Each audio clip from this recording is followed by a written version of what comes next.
Everybody give Art another round of applause.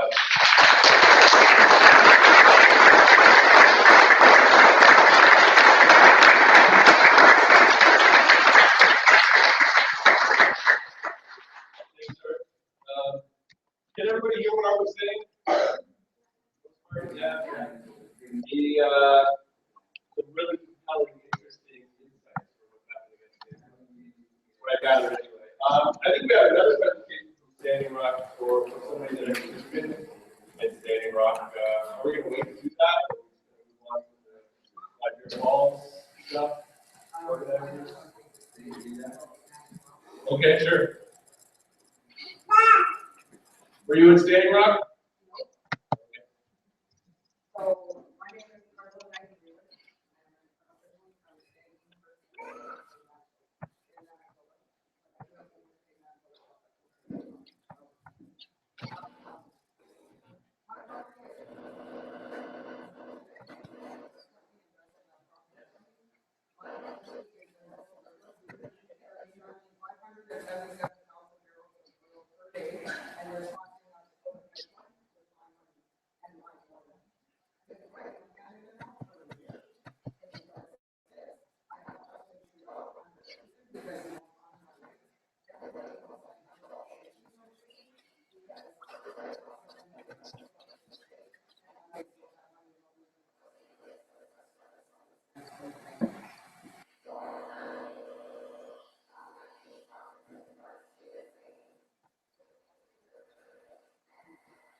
And all of this was going on in North Dakota.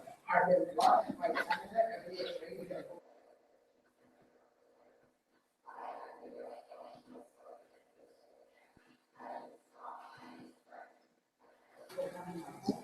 I've had them look for the pictures before I destroyed them. I've had them do everything. 2011 since my dad died. They started in 2006 when my dad died. I have documentation.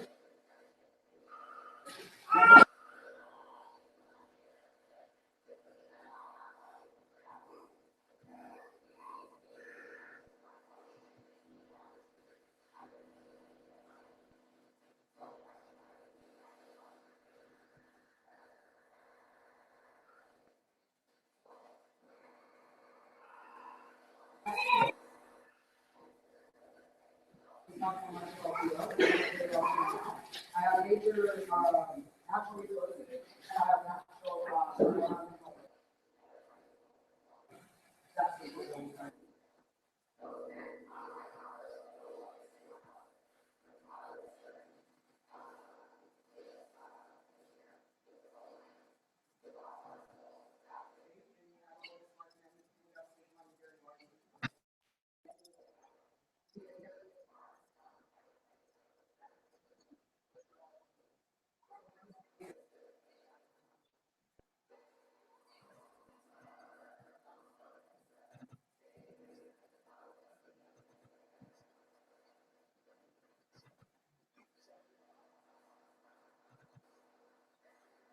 But I think over everybody wants to look at it.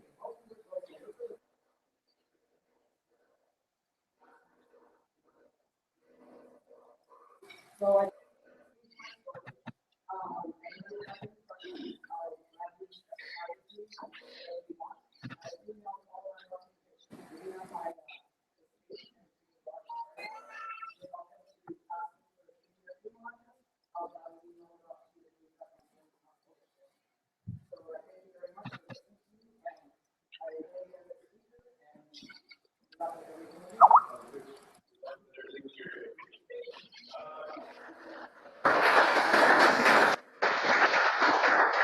So are we going to continue talking about Standing Rock, or do you want to collect your balls?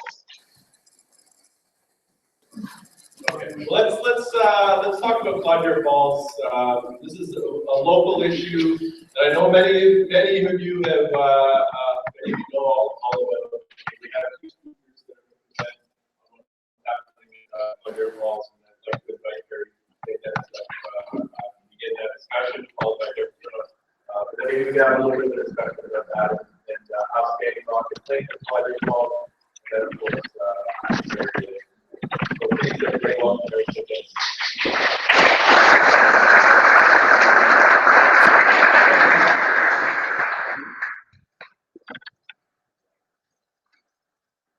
Good evening, everyone. Thank you. Welcome to the Algonquin territory.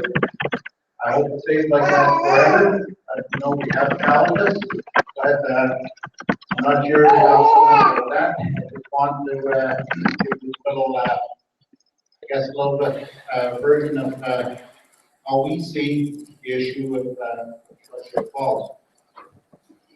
I haven't been involved in the file that long because at first, when the governments first started doing consultations on Chaudiere Falls, they had the view that they only had to talk with Akikodjiwan and Akikodjiwan. And I had watched what was happening in different discussions, and I got concerned when I seen that they had basically these developments on the main field with the company.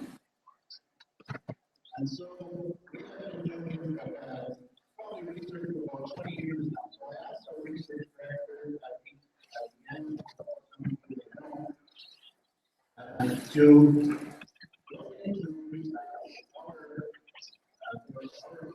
to see what is the history of the and what he showed was it's not only a site of value for the Akikodjiwan and TV. It's a sacred site for all Algonquin people because of the history. But we've all used that site in the past. That we that our ancestors have traveled to, whether it was missions at whatever. But for sure, we all have an interest in that site. Maybe we all can move the site. We all have ways to move the site. So from there, I guess we elbow our way into the discussion and into the consultation with we had write letters. Pretty much I got and so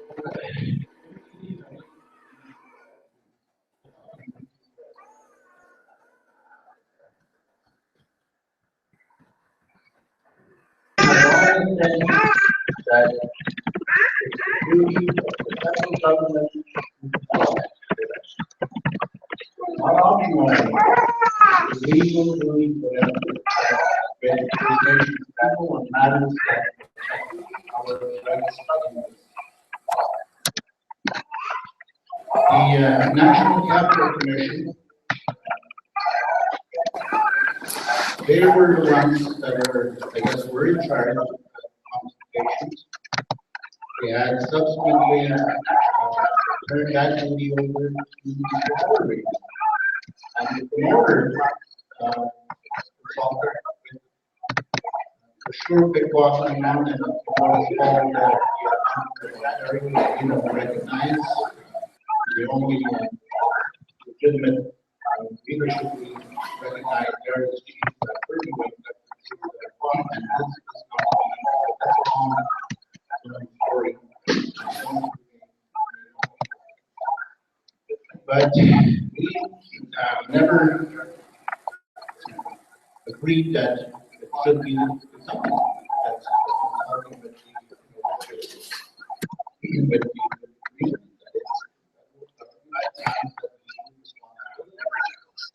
And they can't discharge that responsibility. So we have had a number of meetings with them.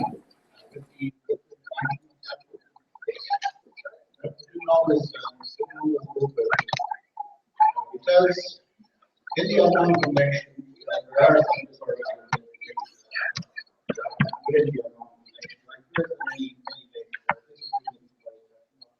many different things.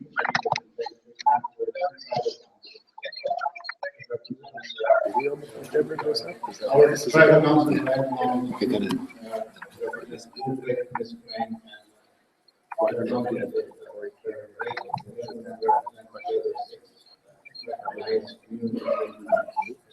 which is now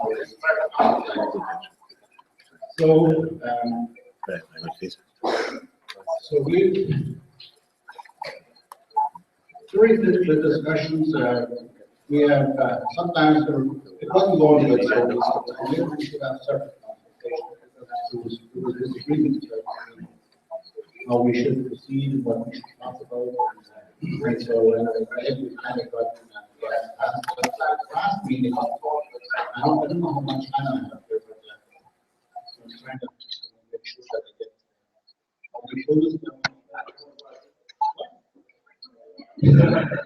Okay, so anyway, we had some, the last meeting that we had were some admissions. One thing that Windmill didn't, but it was on these. They never did anything. Anything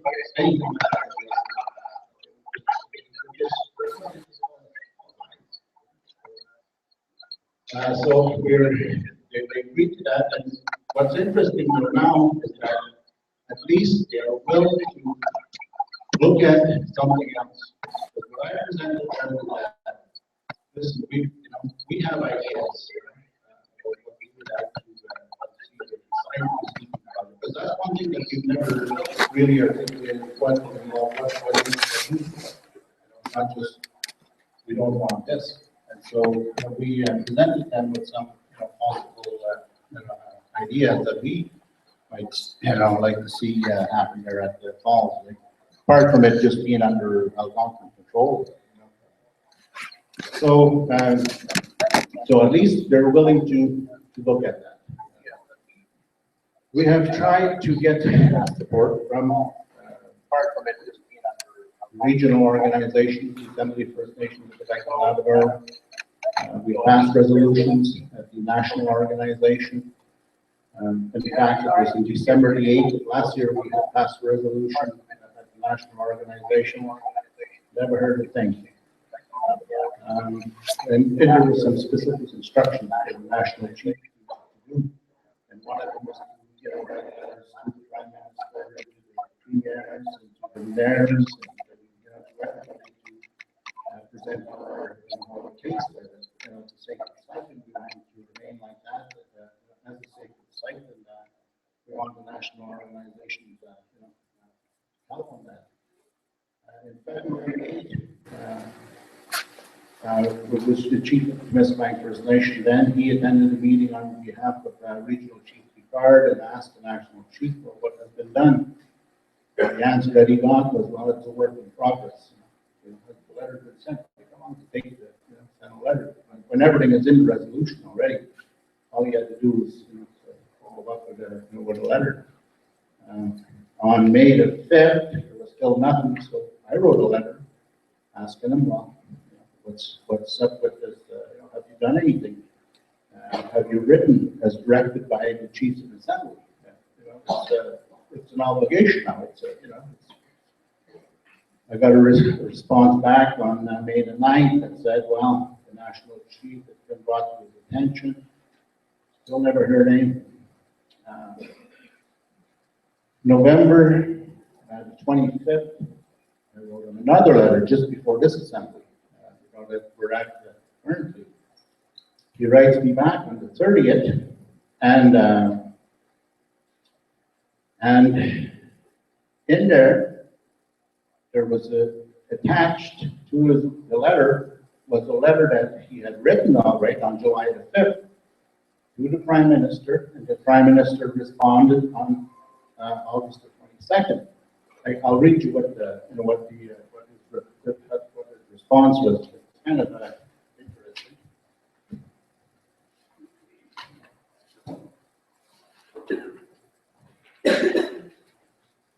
I'll just read you parts of it. It says, as you know, the government has recently fully endorsed the United Nations Declaration on the Rights of Indigenous People, and we take very seriously our duty to consult with Indigenous peoples as the fundamental aspect of reconciliation.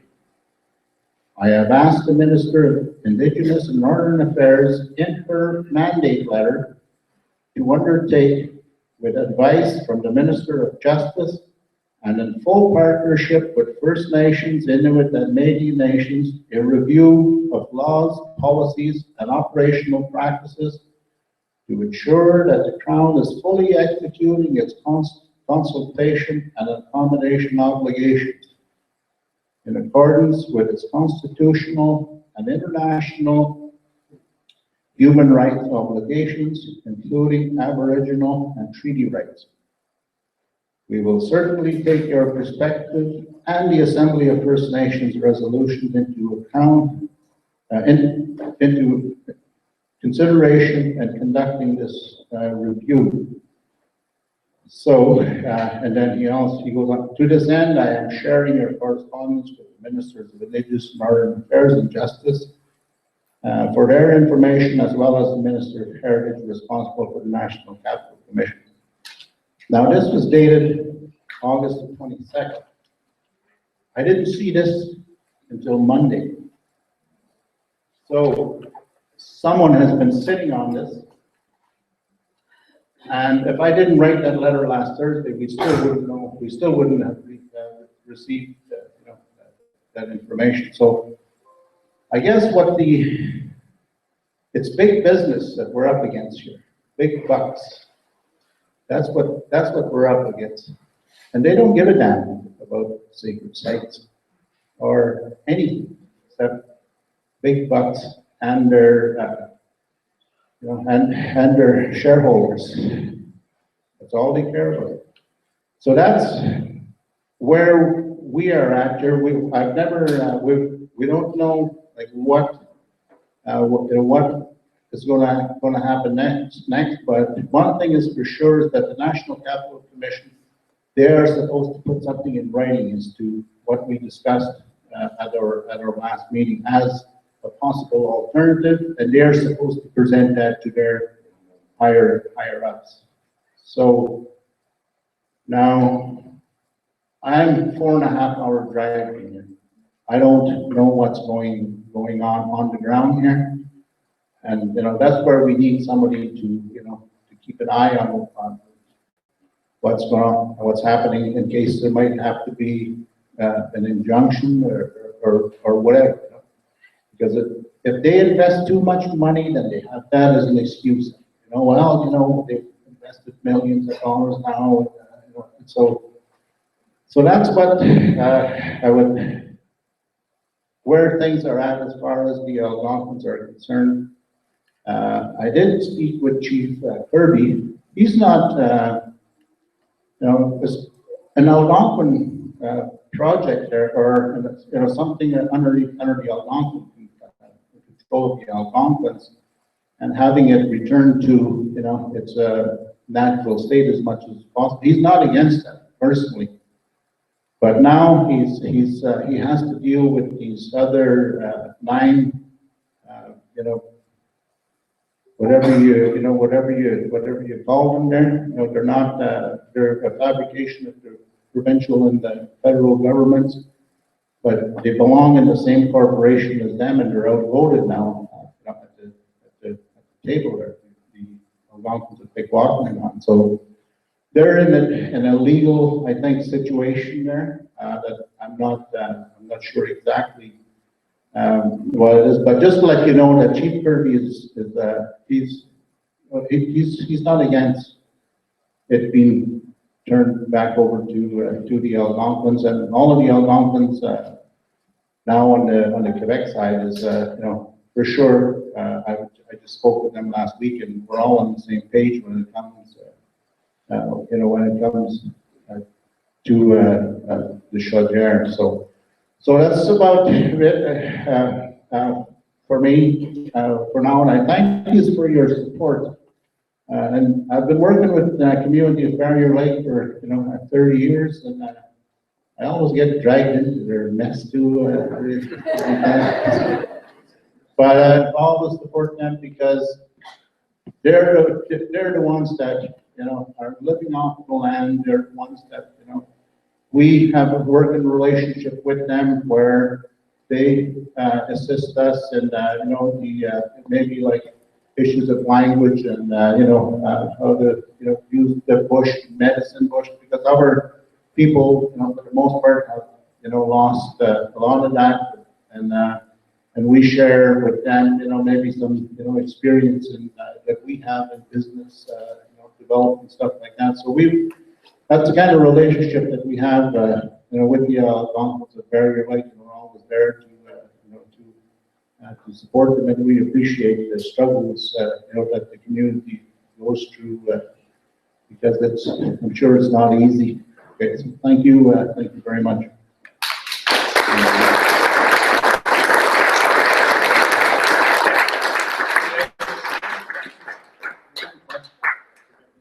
Thanks, Chief St. Dennis. So we're going to watch a very short video to give some context to what Chief St. Dennis is discussing, and then we'll invite Deborah up to expand on it, and then maybe we'll have a little bit of a question and answer if you have any questions for Chief St. Dennis or Deborah. So we're going to start that video. Where we pay to the Algonquins every year for the use of land that's unceded. The Algonquins have asked politicians at all levels to respect our rights regarding important matters that affect our community, and yet the ZB development project continues ahead.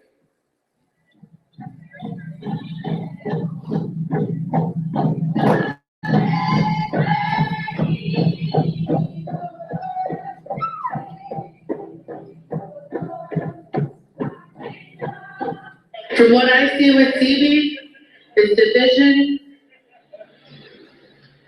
and a lot of heartbreak. I feel that a lot of our youth have been silent. And those people who oppose us, if they don't agree that Asinabka is a sacred site, well, they're entitled to believe that, to say that it is not for them, but it is for us. The Algonquins have been petitioning for our land rights since 1772. And instead of honoring our land rights, they gave our lands to the settler people. In the context of reconciliation and nation-to-nation building, it's absolutely ridiculous that they would be developing a sacred Algonquin place. Absolutely ridiculous. We need to stop the cultural genocide. Enough. Miigwech. And the link to the reason we're all here today, Grandfather William Comanda's vision for Asinabka is Evelyn Comanda. My dad would have said to me, miigwech, miigwech, miigwech, miigwech. we pledge that we may all have one life, one mind, one heart, one spirit, with all nations of the world, with all the life of Earth and Mother, everything in our hearts. In chief we pledge, without you, we need each other. We pledge.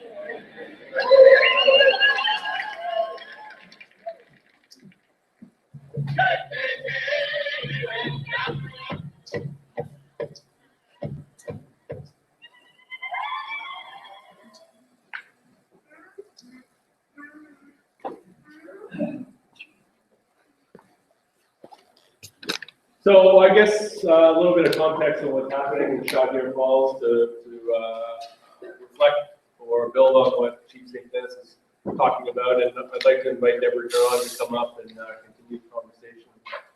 Talk a little bit about some of the work that she's been doing on Chaudiere Falls. Round of applause, please.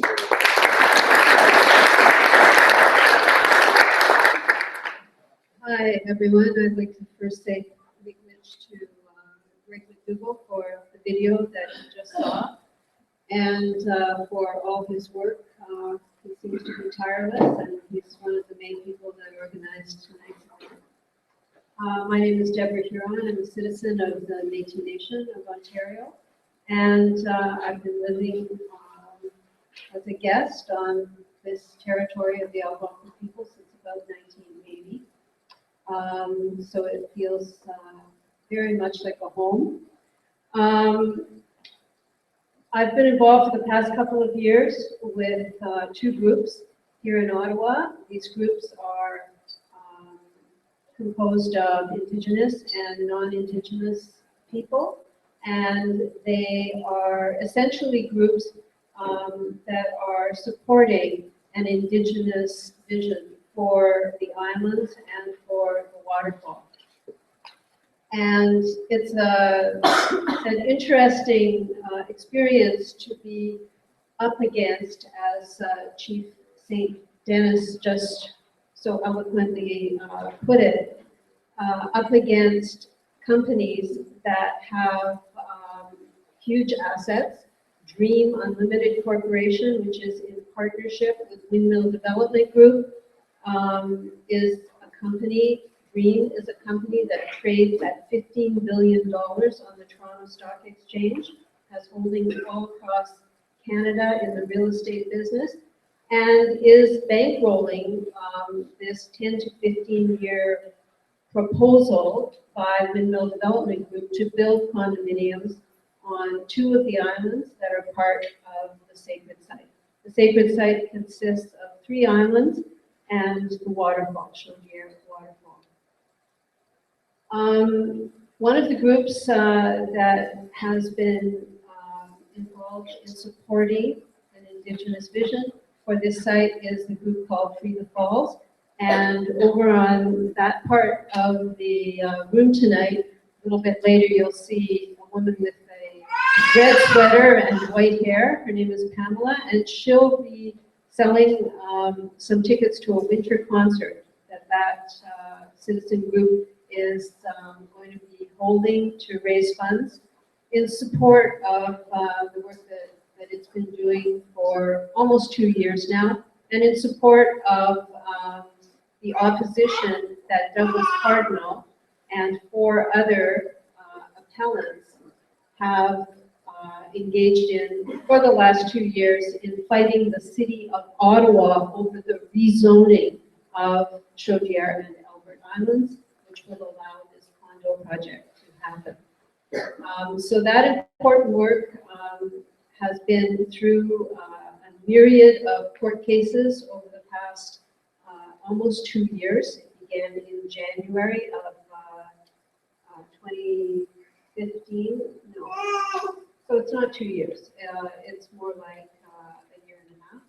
And it's unfortunately has not stopped the rezoning, but the good news was that a judge just recently told the people who were appealing this rezoning that they did not have to pay court costs.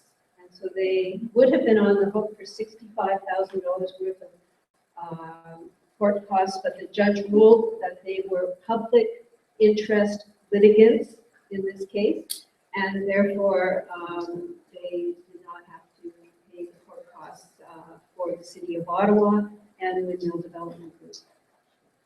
Another citizen and advocacy group with Indigenous, non-Indigenous people in it is called Stop Windmill. And you can see that there's a banner over there. And that's a group that is allied actually behind Chief St. Dennis and the other Algonquin chiefs who have said that they have a stake in the sacred site. They have a vision for Akikodjiwan, which is how they're calling the sacred site. And so in support of them, people from the labor movement and student groups have been active for a year in getting lots of endorsements from student and labor groups in the City of Ottawa. Most importantly, and I'm going to hold it up to show you, the Stop Windmill group has decided that something that might work is if people in the Ottawa Centre riding, federal constituency that's held currently by Captain McKenna, were to sign a pledge form saying to Ms. McKenna, that, who is also the Minister of the Environment, that they will not vote for her or any other Liberal candidate in the Ottawa Centre riding in the next election if the Trudeau government approves the transfer of Crown lands on Chaudiere Islands to Windmill and Green Corporation for the Zibi condo development. So I didn't come up with this idea, but it's a brilliant idea, I think, to put some pressure on her. She is a cabinet minister in the Trudeau government. The parcels of land, as Chief St. Dennis already mentioned, are being leased and have not been transferred to the developer by the National Capital Commission or what used to be called Public Works and Government Services Canada. So there is still a strong federal interest in terms of that colonial ownership, and the sale or transfer of lands is what triggers that duty to consult. And that is why the NCC is on the hook still, and that is why our pressure as citizens is so important in the coming weeks and months. So I would invite you to go over to a table in that area to sign a pledge form if you haven't already. And we have quite a few of them. You're also welcome to take some with you or take some to your workplace, talk to other people, and to join the Stop Windmill movement. So that's all I'd like to say. Thanks again, everybody, for coming tonight. Thank you very much, Deborah. A couple of minutes of questions before we move on to a discussion of Barriere Lake. If anybody has any questions for Chief St. Dennis or Deborah about Chaudiere Falls, yeah, at the back. Yeah, I know that the position of the developer around the question of putting the falls itself is that basically it's not their problem because the land is owned and operated by Ottawa Hydro, the dam was built, and they don't have any rights to the dam or anything like that. And obviously part of executing on the First Nations vision for the area is to free the falls and to get rid of the dam. So I'm wondering what can we do and what is the approach to be taken when we're dealing with the developer on the one hand, but also the hydro company on the other. So the question, I mean, I'm sure you all heard it, but how do you deal with passing the buck of government and industry back and forth? It is a tricky matter, I would say. However, it's worth noting that the interests of the company are actually quite aligned with Hydro Ottawa. And an investigation that I was part of and that I wrote a lengthy article about just about a month ago, the article was published, talks about the fact that, or unveils the fact that the company itself, both companies, Dream Unlimited and the Windmill Development Corporation, they have a very strong interest in the redevelopment of the generating station. The companies are basically saying that they are producing a sustainable green community. And they want to actually do that, in my opinion, on the backs of Ottawa taxpayers. Because Hydro Ottawa is currently refurbishing so that it will be able to generate more electricity from the Chaudiere Falls, from the dam at the falls. That dam has been in place for more than 100 years, 1908 it was constructed. And I have evidence that I put forward in the article that I wrote that shows, for example, the officials from Hydro Ottawa went to Utah to be part of a junket with a staff member from Windmill Development Group and with another person from a group called Mars based in Toronto, which is all about green capitalism. These are people who believe in using resources such as hydro, such as solar, to essentially make profits, right? And the question of the falls is that the development company is very much interested in sucking that hydroelectric power so into a district energy system that it will use to claim that it is a zero carbon project. I invite you to check out Ricochet online. It's an online media source, and search for Zibi or Hydro, and you'll see the article that I wrote. And I think that raising this as an issue with Hydro Ottawa, why is it that taxpayers are essentially funding something that appears to be benefiting a private company, is a question worth asking if you happen to be a taxpayer in the city of Ottawa.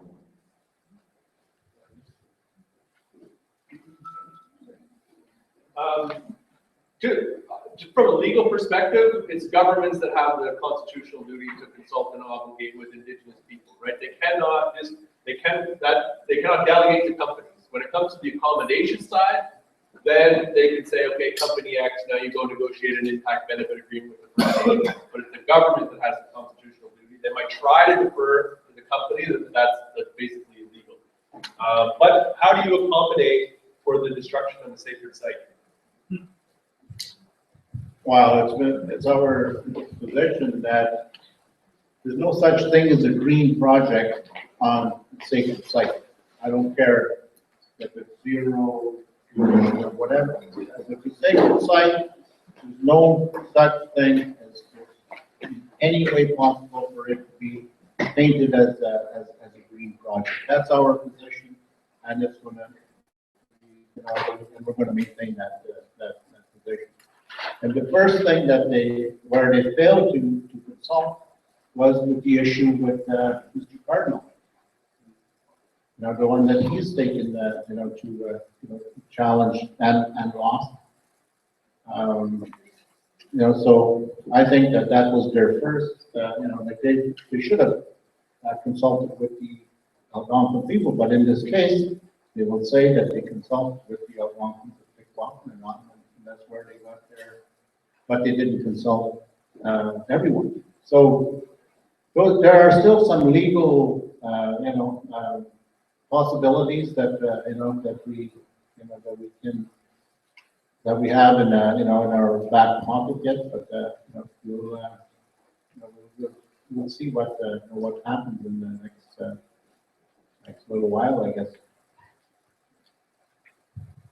One more question, and then we want to have two presentations on mining a little bit further north. Yeah. In the story you told us about the letter coming from Trudeau at the end of August, and if you hadn't written your letter in November, you wouldn't have received that letter from Trudeau. It just seems so important what you just told us. Not a story. No, that's what I mean. It's a real Joking. story. It really happened. But that's what I have mean. to. Is there a way to kind of change Yeah. things? And like I said, Prime Minister Trudeau responded to the letter from the National Chief on August the 22nd. And on September the 22nd, I get a letter from Windmill wanting to, sit down and talk about all of the, about what we, how we can resolve some of this. And in the letter, he says that he got a letter from the National Chief encouraging him to keep the discussions going and that, yeah. And we wouldn't have seen any of that if I didn't write the letter again on the 25th. And, he knew that the meeting was happening here, and I knew, that's why I wrote the letter on the 25th. Then he had to respond. And on the 30th, it's only in his response on the 30th where he attached the letter that he wrote to the Prime Minister on July the 5th, in which the Prime Minister responded to him on the 22nd of August. So there's a lot of, and I asked other Algonquin chiefs if they received letters, just in case maybe, I was, overlooked or something. No one has received anything until the 30th. So that's where, so that's, to me, I think it's kind of significant that no one wanted to see, or us to see what the Prime Minister's response is. And anytime we meet, like when he comes, when he opened the meeting here, or when he was at the meeting here yesterday, he said, I want to thank the Algonquin people, whose territory that we are gathered on. I want to thank them for their past, present, and future, protection or whatever of the land. Those were the exact same words that he used when he opened last year for the meeting on December 8th. The exact same words. But when Melanie Jolie when she took the mic, she said, I want to thank the Anishinaabe people. So, but Prime Minister, he was very, consistent, and well, it's on the AFN website exactly, what he said 2 years in a row. And we have to take into task on those, on those words, especially now with all of this talk about reconciliation and, cooperation with the 150-year anniversary, Well, what about Algonquins? We were one of the first people that the newcomers met when they come to this country, the Algonquins. What do we have to celebrate after 150 years? Displacement, poverty, loss of culture, loss of language. What better way to reconcile than to have something significant right here in the National Capital Region, right between the French and the English, where we were always in between the French and the English historically. What more, how much, what better message could you send the rest of the country, about reconciliation? And, what about reconciling with the Algonquins? And all of their major institutions are sitting on unsurrendered Algonquin territory. Their Parliament, their Supreme Court of Canada, their Senate, we haven't received one friggin' dime. All we have, suffered is the, the negative effects of everything that has happened over the last, 150 years. So that's what we have to take them to task on. Thank you very much.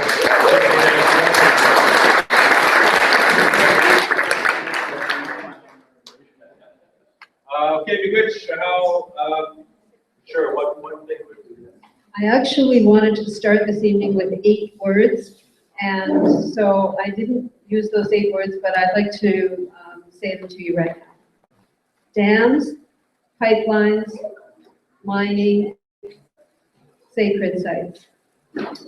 Guns, bombs, grenades, alarms.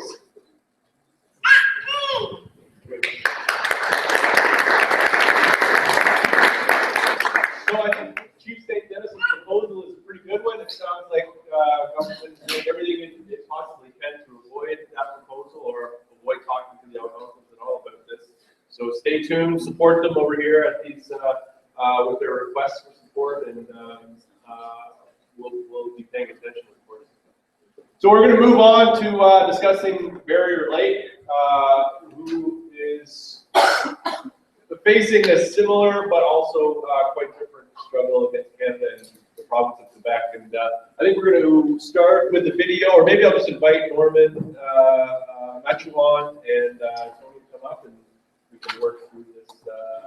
We can decide how we're going to proceed the discussion of Barriere Lake Algonquins and copper and gold, zinc mining, I think, as well. Yeah, round of applause, please.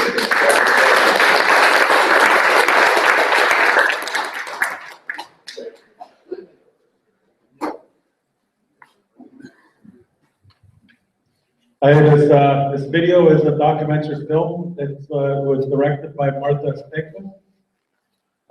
This is a trailer of the film, but the actual film will soon be available online. And this was back in 2008, 2009.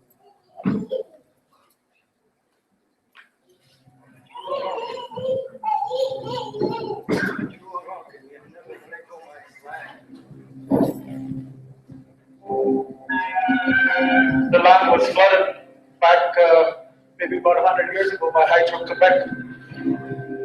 On reserve, there's probably about maybe 250 to 300 people living on the reserve, and it's 59 acres. You want to keep us in this reserve? Tiny little reserve? Well, we're not going to stay here. You guys, you can stand here maybe 12 hours. Us, we can be here another 500 years. In my heart, I know I'm doing a good thing. And through the eyes of the Quebec court system, all they see is, another Indian blocking a road for nothing.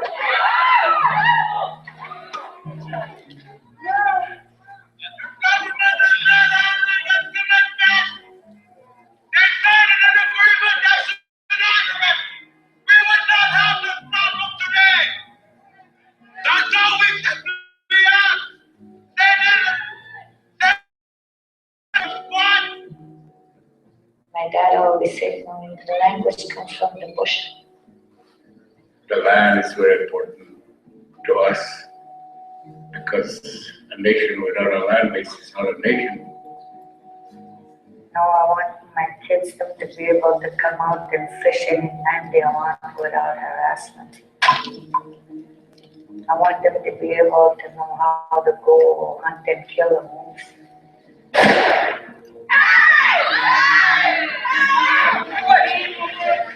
Not afraid. There are times that I cried because of frustration. Everything what we do is for right reason. Be who we are, a proud nation. Blockades, demonstrations. It seemed it's the only thing that the governments seem to be hearing. The government do honor what they've done with us.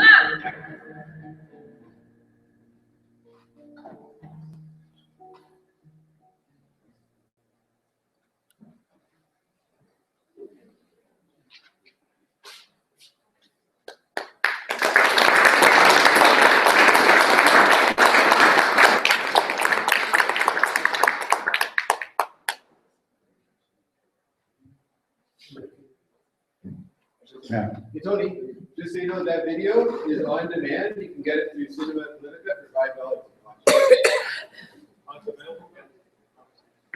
Yeah, just to make an announcement, this video is available. Not quite sure what you said, but it is available.